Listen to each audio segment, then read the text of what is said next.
Hello, everybody. Welcome to Lakers Talk with Gerald. This is episode number 68. And boy, do I have a lot to talk about. We officially got the preseason underway. I've been looking forward to this. I know you all been looking forward to this game and seeing how Anthony Davis, how LeBron James, how all of our pieces come together. And they did not disappoint yesterday. So I can't wait to get into everything. So the topics I'm going to get into today. Um, well, before I even get into the topics, I want to give a shout out to some of the people that I met at the Chase Center yesterday as I attended the Lakers Warriors game in San Francisco at the brand new Chase Center. And I talked to a lot of Warriors fans. I talked to some Lakers fans. I met some really cool and interesting people. Um, I'm gonna shout out one of the people that I actually got on tape yesterday on the podcast number 67. I got Tina. She was a Lakers fan. Actually lives out, I think near Travis in Oakland area, but she attended the game. We had some good conversation. I asked her about what she thought about the Lakers, and so she showed her excitement. So shout out to her. Thank you for joining me on my podcast, and also um, some season ticket holders that I sat next to in section 111. Uh, very cool and nice people. They were Warriors fans, big time Warriors fans. So I talked to them. It was a brother and sister. Their names escape me, but they were very nice people. I appreciate you guys. Great conversation. Very interesting topics as we watched the games and discussed various things, what we saw, what they liked about Golden State, what they thought about the Lakers. They mentioned every time I mentioned who they had, hey, we got Dwight Howard, we got Quinn Cook. They're like, what? You guys got him? Man, you guys are stacked. It was interesting topics, But thank you guys for being there and talking with me about that. But yeah, just wanted to give a shout out to them, so appreciate them. The topics that I want to get into today, I want to talk about who the starters were because I talked to a few people about who we thought were going to start and what we actually saw. We're going to talk about the atmosphere of the game. This was only a preseason game, but man, atmosphere. Whew, we'll get into that. I don't want to start it yet, but then we're going to talk about Anthony Davis, what he looked like the first half. I'm going to talk about LeBron James and his greatness. I'm going to talk about uh, a little scare that I had in the game. And then I want to talk about the different role players and who stood out to me. Then we're going to get into the statistics, and then we'll talk about all our games coming up after that, preseason and then beyond. All right, so topic number one, the starters. So we already knew LeBron James, Anthony Davis, and Danny Green were going to start. The debates were on whether it was going to be JaVale McGee at center or it was going to be Dwight Howard. Both of them were looking pretty good in camp for what we were hearing. We know Dwight Howard looked good. And Tina, who I talked to yesterday, I asked her this question, whether it should be Howard or Davis, and she thought it should be Howard. She was like, man, the crowd is going to go crazy. They just got to start Howard.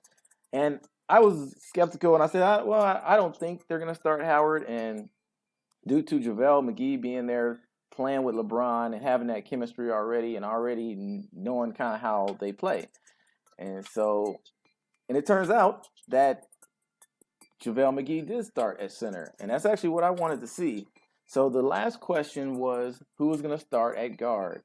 The big topic was it Rajon Rondo or was it going to be Avery Bradley or some other guard? During the preseason, we kept hearing that Rondo was playing really great. And also, Avery Bradley was a dog on defense, and that's all everyone was talking about was Avery Bradley's defense because he's being tenacious and being a dog and just stripping players. And Frank Vogel even said, hey, if Avery Bradley has the ball, if he's on you, don't dribble it. You might as well just pass it out. So that was a speculation. A lot of people felt it was going to be Rondo because he's just that big name, and everybody's been talking about him, and he knows how to run offenses. But it ended up being Avery Bradley, which I was actually happy to see that. So that's actually the starting lineup that I would have predicted. That's what I would have wanted because to me, you got LeBron, Anthony Davis, and JaVale McGee. I think those guys just the way JaVale McGee knows how to play off the ball, knows how to be in his spots. And of course, Anthony Davis and LeBron, they're the ultimate at that. Anthony Davis is, man, such great. So I think that's what I wanted to see. They started that, and then of course Danny Green at the shooting guard and Avery Bradley to give that perimeter defense. We need, and so that's the starters were, and they actually looked really good. And another thing about this game, how it started off, is just the atmosphere. Let me tell you guys, this is a preseason game, game one. Usually you would think a preseason game is just going to be just an okay game. It's not going to be hype, atmosphere. No, this game was all atmosphere. The Chase Center was packed. The Lakers fans were out and about. The Warriors fans were deep. Everybody was rocking their jerseys. Lakers, Warriors, Curry, Clay, LeBron, Anthony Davis. You saw it all. I mean, it was hyped before the game even started. I felt it in the atmosphere. It felt like a regular season game, if not a playoff game. At least that's what it felt like. I'm just saying what the atmosphere being in the building felt like to me. I think there was just so much anticipation, especially amongst us Lakers fans. And then to see how we stood out against, a team that has won multiple world championships in the last 4 years. So it was just the intensity was out there. It felt really, really good. And then when the game started, like, guys were on it. Avery Bradley was all up on Curry. I mean, it was all in his face, full court pressure. Danny Green, both of those guys. And yeah, Avery Bradley was getting a few fouls. He got 3 fouls in this game. And he only played 13 minutes, actually. But I just like the way the intensity, getting up on guys, trying to make it difficult for them. Same thing with Danny Green. Same thing with LeBron and Anthony Davis and JaVale McGee. The atmosphere was just out there. So with that, I want to talk about Anthony Davis and what I think of him in a Lakers uniform. This really was my first time seeing him really play and just looking at him in a game because, I've seen him play in highlights before, and I never really looked at his game altogether and look at the little things. But the thing that stood out to me about Anthony Davis is at 6'11", that dude just has these natural instincts. He's got these hands. He's quick around the basket. He's really, like, as I mentioned, his hands, like, that is not a little thing. I mean, he catches a pass, somebody gives him a quick anything to the basket, he's quick to either be able to catch it, move, get to spots. If there's somebody shoots it, he's quick to jump and get to the rebound and put it back in. Like, those are the things that just stood out to me. And then the chemistry with LeBron and Rajon Rondo, man, it was just seeming seamless. He was just getting to whenever the Lakers did make a mistake, here came Davis to tip it in, grab a rebound, dunk it in. In the first half alone, I think in the first quarter alone, he had, I believe, 17 points and probably 5 dunks in the first quarter alone. And he probably had like 4 or 5 rebounds, if not more. Yeah, the guy's a beast. And then combine that with LeBron James' greatness. I mean, think about this. He's in year 17. And LeBron, I think on the first 5 plays, he either had 4 assists and 1 basket.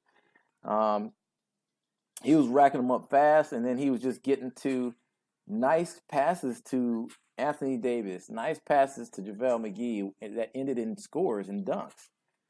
And it was just nice. And then when LeBron wanted to, drive and get in and score, he was able to do that. So, and in the first quarter, really, it was LeBron James really playing the one. He was orchestrating the offense, and Anthony Davis was just doing Anthony Davis things, which was beasting. I'm telling you. I mean, he only played the first half, but the first half seemed like a regular season game. Anthony Davis scored 22 points, 10 rebounds, just beasting, looking damn good. And we'll get into, stats, but he was 9 out of 16 field goals. But just great, looking really good. Now, I want to talk about something with LeBron James that gave me a scare, at least me, made me a little nervous. If you guys don't recall, when LeBron James got hurt, it was against the Golden State Warriors at Golden State. It was December 25th. LeBron, same kind of thing. He was going for a ball, trying to get a loose ball, diving for it, getting to the floor, and he pulled a groin muscle. Today, yesterday in the game, LeBron James was diving for a ball in the preseason, and he knocked it back in. It ended up being a turnover, but that made me very, very nervous. I got scared in a little because I'm watching as he dived, and then I'm looking, and he kind of got up, and the first thing he did is reach down towards his left knee. If you look at the replay and watch that, you'll see he reaches down and kind of, touches his lower left knee. And I'm like, oh, please don't tell me LeBron hurt himself. That's the last thing I want in the preseason. So he gets up and he kind of, as he's walking towards the bench, he reaches down again. He's kind of looking down and kept touching down at that knee. And so the first thing he does is he sits down, and then you see the trainer come over to him and is attending to him. And then you see kind of a couple of the players, Anthony Davis, kind of gather around. And I'm just looking. And at the same time, Golden State went down and hit a three-pointer, but I'm just looking. I'm not concerned with that. I did the two, the brother and sister next to me is like, yeah, they're going off, and I'm just looking like, oh, okay, don't bother me right now. I'm trying to make sure LeBron is good. I don't know what's going on. I hope he's not hurt. I hope he didn't injure himself. That would be the worst in the first preseason game. That's the last thing I wanted to see. So I watched for the first couple minutes, just looking at him, and then I noticed that the next guy's coming in. He sat down, and they took him out of the game. And so then I'm like, oh, man, I'm hoping this don't mean he's hurt. Even though he was sitting on a bench, he didn't really – it seemed like they started taping up below his knee. So I'm like, okay, maybe he just got, leg burn, skin burn from, rubbing his leg on the floor, because that happens. If you go diving and your skin catches and it, you could get a scratch or abrasion or something. So I was hoping it was just that. But like I said, he didn't come back in right away. So, and then a few plays later, he came back in the game. So then I'm like, all right, well, he looks fine. Looks like it might have been just that, nothing serious. So, but it was a scare to me, and did not want to see that. We need LeBron James healthy. We need Anthony Davis healthy for us to be where we need to be. So, all was good with that. So next, I want to talk about the role players and who stood out to me. The first person I want to mention is JaVale McGee, who doesn't get as much credit as he should get. JaVale McGee, when he was in there with him, Anthony Davis, and LeBron James, that looked like the most formidable front line I've seen in a long time. They just look like you don't want to mess with us when it comes to rebounds, scoring, interior, all that stuff. It looked like a men amongst boys when they were in the game together. And I think that combination is the best. I think that should be the starting lineup for a while, unless Dwight Howard shows me something that he hasn't showed me yet. But right now, that's my front line. But so McGee is that first guy. I think he was 5 out of 5 field goals. So that shows his effect right there. And then the next guy that stood out was Avery Bradley. Just in the first quarter, just being a dog, showing that intensity, getting up on the whatever the best guard is, and getting in their face and making it difficult for him. Now, if you go look at the stat lines, it's not going to really show a whole lot for Avery Bradley. He didn't have any points.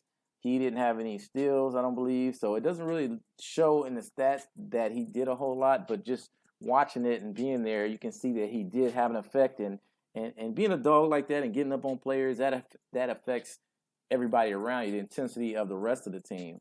And so that's what I think Avery Bradley brings to the table. I think his three-point shooting is pretty good.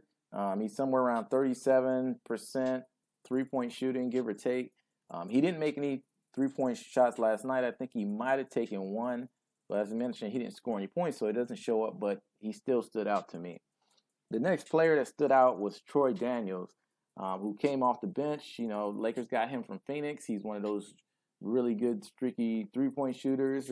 He's somewhere around 37-38% for his career. And he ended up making a few three-pointers, looked really nice out there, made some shots. I think he might even have like 14 points or something like that in this game. He played in the first half and he played in the second half a lot. but he stood out. He was good. I liked the way he looked. And then Dwight Howard next. Now, Dwight Howard didn't stand out to me quite in the same way that these other people stood out, at least in this game. Dwight Howard looked to me like one of the things I noticed that he didn't have as much lift as he used to have. Looking at the way Anthony Davis was getting up there, and looking at the way JaVale McGee was getting up there when it comes to the lobs. Any lobs that was through to or attempted to Dwight Howard, never, either whether he caught it or he didn't, it was never looked like he could get that clean lob. It looked like he had to catch it and then gather himself and then try to go back up again. Or if it was, it just looked like, or most of the beginning didn't look like he could just jump out the building. It looked like his jumping ability is not quite as much as like guys like JaVale McGee and Anthony Davis. So that's what kind of stood out because, he looked like a beast in some of the things I saw before the season started. It looked like he was just jumping 2 feet above the rim. But in game action, it didn't quite seem like that. So that's not a big knock to him.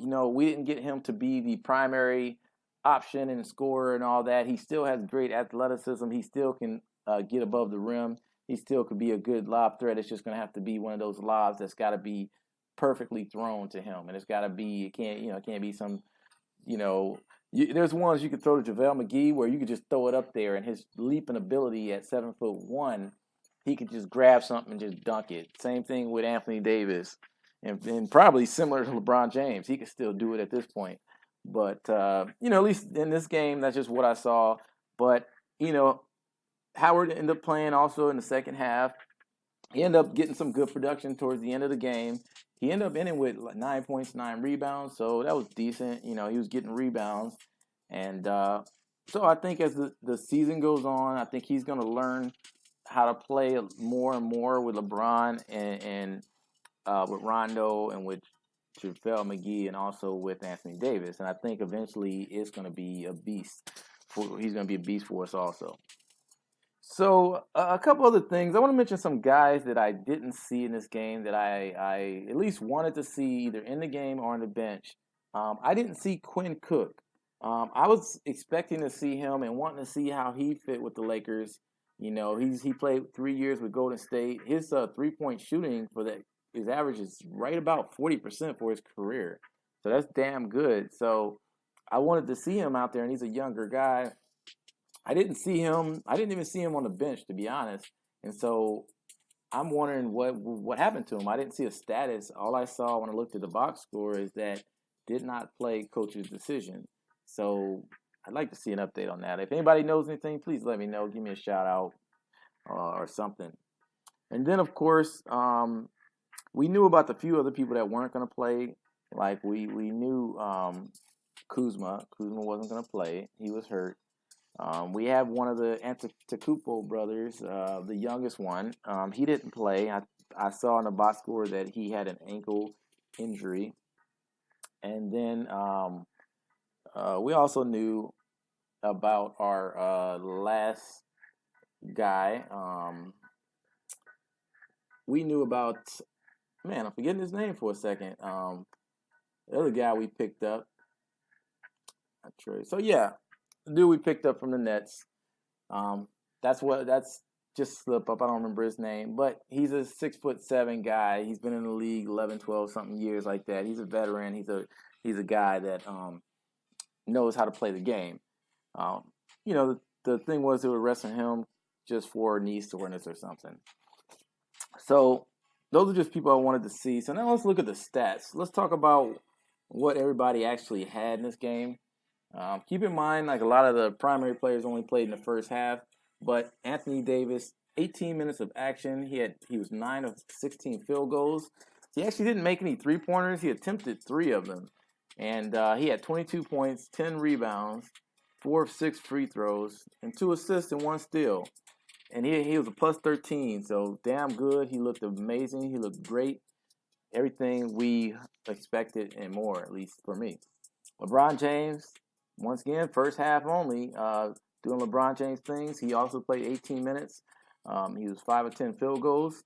He had 15 points, 8 assists, 3 rebounds, and 1 steal. he was a plus 14.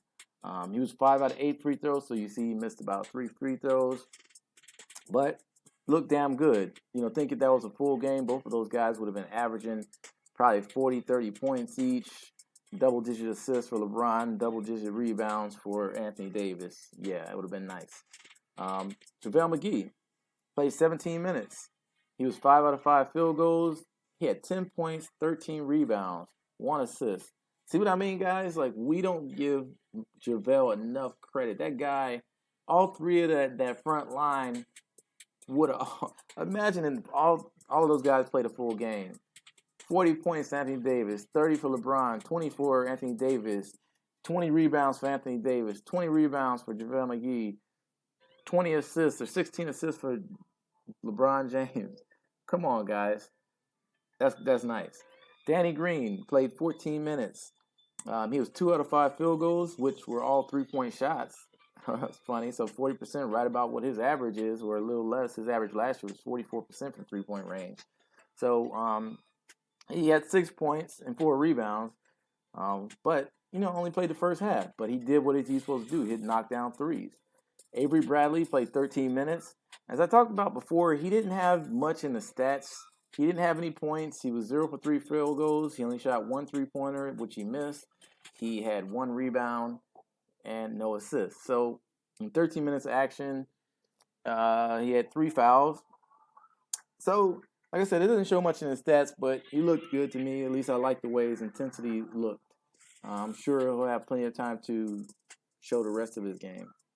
So the rest is going to be the bench. Let's take a look at, we got Troy Daniels, who I mentioned. He ended up playing 25 minutes yesterday. He was 6 for 11 field goals, 2 out of 6 from 3-point range. He had 14 points, 2 rebounds, and 2 steals. He had the highest plus minus out of yesterday at a plus 18. So that shows that he had effect on the game. Dwight Howard played 18 minutes. He ended up having 9 points, 9 rebounds. He didn't have any blocks.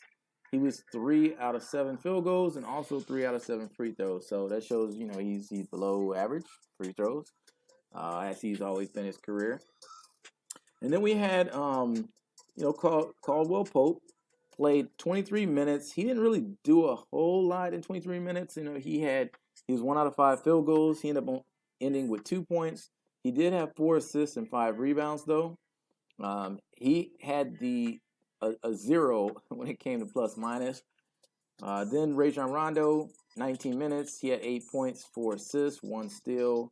He's 3 out of 8 field goals. He ended up hitting 2 out of 5 3-point shots, even though he was hesitant at times to shoot it, but he did shoot it decently. And so then we're getting to a few other guys. We got K-Cook. I believe he's a rookie. He played 15 minutes of action in the preseason. He had 11 points, 4 rebounds, 1 assist, and he was 5 out of 9 field goals. Next, you have D. Jackson. I think it's Demarius Jackson. Correct me if I'm saying his name wrong, but he played 15 minutes. He is a guard. He had 6 points, 1 steal, and 1 rebound. And he did not make a 3-point shot. He was 0 for 1. And then Caruso. I know a lot of you guys who love Caruso are waiting to hear about him. He did play 20 minutes of action. He had 10 points, 6 assists, and 2 steals, 3 rebounds. He was a plus 17, so it looked pretty good. His free throws, he was 5 out of 5. And as I mentioned, 2 out of 5 field goals and 1 out of 2 3-point shots. So he looked pretty good. And for all you guys that's getting on the Caruso bandwagon of his 3-point shooting, because it was somewhere around 47 or something crazy percentage. It was at a very low clip last year. And today he only shot 2. He made 1. So you guys that think he's this super knockdown 3-point shooter, he was 50% yesterday. So there you go. All right, next you had Zach Norvell Jr. He played 19 minutes of action. He ended up having 7 points, 4 assists, 1 steal, 2 rebounds. And he was 2 out of 5 3-point shooting. So I don't know if he's a good shooter like that or not, but yesterday that was decent. So we will see. So that's going to round up all the stats that I want to go over Last thing, but not least, that I want to go over is the upcoming games, the remaining preseason games. We have October 10th is going to be the next game. So the Lakers are flying to China. The next two games are going to be played in China against the Nets, both of those games. October 10th and then October 12th. Now, both of those games, because it's going to be played in China, is going to actually air at 4:30 a.m. Pacific Standard Time out here.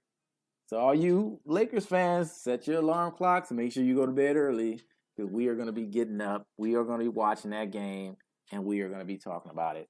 Both of those games. So that's October 10th, October 12th. And then they come back to the States, and then they play the Warriors on October 14th. Well, they play the Warriors for the next 3 preseason games, which I don't know what's going on. Are we doing the playoffs in the preseason? We playing the Warriors 4 times? What's going on? I mean, so we played on October 14th, October 16th, and October 18th. Between some are going to be at the Staples Center, and one I think is probably going to be at the Warriors again. So, and then we are ready for the real deal. October 22nd, regular season starts. Lakers versus Clippers is going to be Tuesday, 7:30 p.m. Pacific Standard Time. I can't wait. I'm going to be there. Can't wait to see you guys. Can't wait for that action. And then the actual home opener for the Lakers is actually going to be on the 25th of October because the 22nd game is going to be a Clipper, quote-unquote, home game. We know the Lakers fans are going to be out in just groves. We know that. So, and then as I mentioned, Utah, home game, 7:30 Pacific Standard Time on Friday. It's going to be great. I'm going to have a super great seat for that game. And I'm so excited. I'm going to be right in 101, row B, like the 3rd row from the morning. So it's going to be nice. And I can't wait to see it. So, all right, before I go, I just want to, correction when I wanted to give a shout out to those season ticket holders that I was talking about. It was Kristie. So thank you, Kristie, for getting back to me, and then also for your brother Ken. I really appreciate it. And thank you guys once again. So can't wait to maybe I'll catch you guys at another Laker Warrior game. One of these days, we will see. All right, everybody. So that's going to do it. That's going to wrap up this Lakers Talk with Gerald, episode number 68. Thank you for joining me. Catch me next time. Please subscribe, Spotify. You even see me on YouTube, also iTunes, any place that you listen to your podcast from. You can catch me there. And you know what? I am officially out.